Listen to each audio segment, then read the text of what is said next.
Do you feel stuck? Like sometimes something is just holding you back?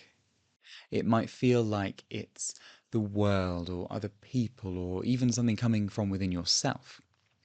Well, what it is that's holding you back is probably a truth that you know that you haven't quite been able to face. Most of us avoid looking at the truth, especially truths about ourselves. We might just choose not to think about that potential health problem, or if we make a mistake, we might cover that up and talk about it. Or we'll say something that we might want to do, but we know that we're probably not going to do it. And sometimes truth can also be something that we know has been done to us, but that we can't consciously quite remember. And so we almost pretend like it didn't really happen. And there can be a very good reason for this. The truth hurts. And oftentimes we're just trying to protect other people, or ultimately we're trying to protect ourselves from feeling a lot of pain. But the problem is that the longer we hold on to a truth that we know is there, but that we're refusing to look at, the more pain that that truth causes us. There's a great quote in 12-step programs which goes, "The pain I might feel by remembering can't be worse than the pain I feel by knowing but not remembering." In my own experience, whenever I've lied, I've done so for a short-term reprieve and relief from a situation that I'm finding overwhelming. But then as soon as I'm out of that situation and I have gotten over the initial relief of, oh, I've told a lie and the bad things won't happen, I'm immediately set by guilt and anxiety about what might happen next now that ultimately I have this truth that will be uncovered. And oftentimes I feel so much worse when I haven't faced the truth and I've told a lie because now I've got to carry that untruth in the relationship. And it will make me procrastinate at work because I'm not facing something, or it will make me avoid speaking to a friend because I don't want to have this conversation with them about that might piss them off or piss me off. And the funny thing that I found, of course, is that ultimately when the truth comes out, because the truth always comes out, it's almost always not as big of a deal as I'd been making it to be. And in fact, if I'd have just said the truth from the very beginning, the person is going to react however they react, but they're never going to react as awfully as I imagine they're going to be, especially when I'm full of anxiety, having just told a lie and worrying about catastrophizing the worst case scenario. And when it comes to healing work, facing truths is often admitting things that we've done in our pasts or behaviors that we continue in our present which have hurt others and are hurting ourselves. If I share a personal example, I've had some addictive behaviors in relationships that you could call codependency that have really hurt me and the people I was in relationships with. And those behaviors would carry on and basically ruin any relationship I was in until ultimately I stopped. I had to examine myself and really go, what on earth is happening? And it was only when I looked at them and I started owning them, oh, I do this, I lie in this way, I'm avoidant in this way, I'm anxious in this way. It was only when I looked at these patterns and actually faced them, which was very scary, but I had the courage to do. Only when I started doing that did I start seeing those behaviors change.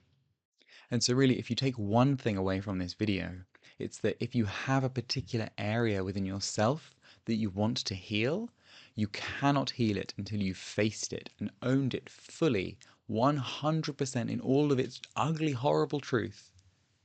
Only once you've done that will you be able to start healing from it.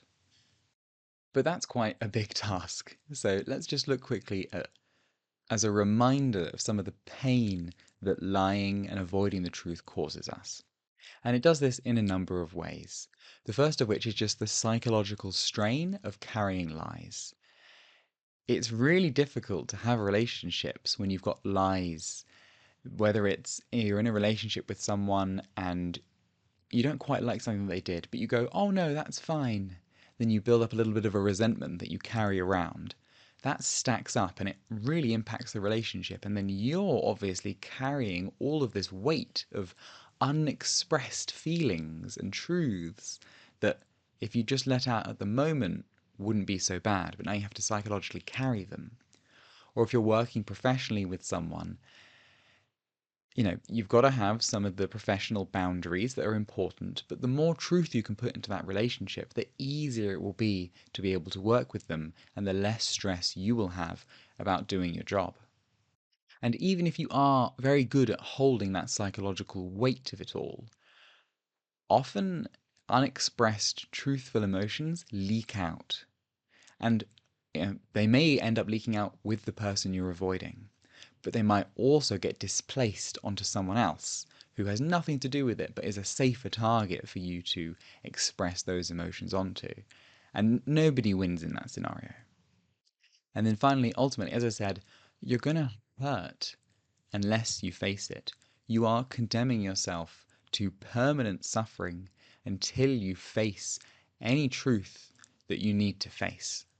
And this is doubly true because when we're avoiding things, when we're avoiding truths that we know about ourselves, we're unable to make choices and decisions that are beneficial for us. So not only does it hurt to carry it, and it might leak out in ways that damage us and our relationships, we're also unable to start making better choices until we've actually decided, you know what, I have to own this. So what can you do to start owning more truth in your life so that you can start healing more? Well, the first step is always noticing. Awareness and noticing. How are you feeling? If you ask yourself what you're avoiding, does anything come up immediately? We are excellent at knowing what is going on within us. We've all got that link. We've just covered it in lots of crap to ultimately protect ourselves, or some of that crap we've got from other people that they want to put on us to try and protect them. But we all know intuitively what we are or aren't avoiding. And so if you spend a little bit of time getting in touch with that, you should be able to quickly know. And then the next step is admitting this problem to yourself. It's going, I recognize this within me. And if you can, say it out loud, and if you especially can, write it down and look at it. And then write down some examples where you've done this behavior that you're not happy with and you know it's potentially something you want to change. And then also write down, I am avoiding this. And you can sit with that avoidance and feel what comes up when you are doing the avoiding. Because there's likely two different parts of you, perhaps two different sub-personalities, one of which is going, no, don't tell the truth, that is dangerous, I must stay safe. And another one which is saying, oh, this really hurts, can't we just get this over with? And it's your job as an observer, a noticer of what's within you, to look at those different sub-personalities, to honor them and to hear them, and then ultimately to face the truths that you need to face. And so as a third step, once you've written down and said, I have this truth I need to face and I'm avoiding it, you can write down or say to yourself, this is how I'm hurting myself by doing this. And this is how I'm hurting others by doing this. And then once you've done that, if you have someone like a therapist or a support group or a close friend, you can tell them. A lot of healing comes from just being seen by other people in our vulnerability and being accepted for that. But even if you don't have a safe person, you can still admit it to yourself. And then what you can do is start taking action to align yourself more with that truth. And this is the tricky part because you've got to take that initial small action. But once you've taken one action, you're going to get on a roll.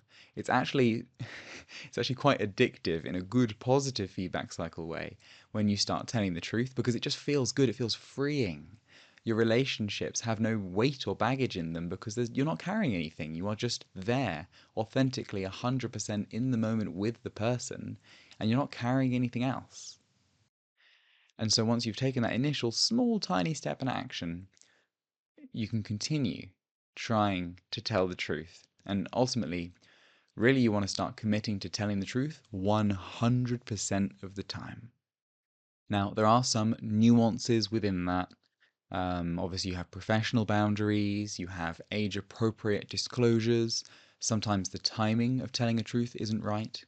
But ultimately, if you stick to the principle of I tell the truth 100% of the time, and then listen to the caveats within yourself, you're going to be really good. Because, and I can speak from personal experience, I am by no means perfect at this, but when I have been able to go for a period of time 100% telling the truth, my life has been so freeing. And you'll probably find that your life changes dramatically too. You become more free, you have nothing to hide, you're fully open, and yes, that does leave you vulnerable. But vulnerability isn't actually weakness. It's the most strong position you can possibly be in. Because when you're vulnerable, you've got nothing left to hide, you've got nothing left to lose. And so people can't poke you in places where it hurts because you're already owning it. And the benefit of being vulnerable and open is that you're also available for other people to truly help you and to truly listen to you, and for you yourself to take actions and decisions that truly align with what you need. And as I said, you might even find that other people and yourself are more willing to help you than you first thought. And that's just brilliant. Honestly, it was such a revelation for me when I did start first, just tiny little risks of telling the truth, to see that, unlike what the very scared small part of me was concerned about, most of the world is fine with me telling the truth. And so I hope that if you feel inspired to really get in touch with that nagging feeling of something you're carrying, a truth that you know you need to face, if you feel inspired to face that, then I wish you very, very well. Thank you so much for watching this video. If you enjoyed it, then please hit like and subscribe because it really helps the channel out.